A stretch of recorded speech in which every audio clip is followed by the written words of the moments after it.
এমন কত হাজার হাজার লক্ষ লক্ষ পোস্ট আসে সোশ্যাল মিডিয়ায়, যাদের দুনিয়াতে কোনো অস্তিত্ব নেই।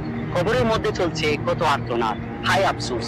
আমি যদি সোশ্যাল মিডিয়ায় নিজের অথবা অন্যের বেপরদা ছবি ভিডিও আপলোড না করতাম, হারাম মিউজিক গান শেয়ার না করতাম, তাহলে আজ মৃত্যুর পর আমার গুনাহের জারিয়া হতে থাকতো না, আমার আযাব বাড়তে থাকতো না।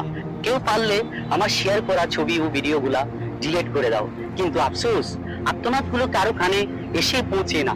তাদের শেয়ার করা পোস্ট গুলা মানুষ যতই বেশি দেখবে ততই আযাব বাড়তে থাকবে।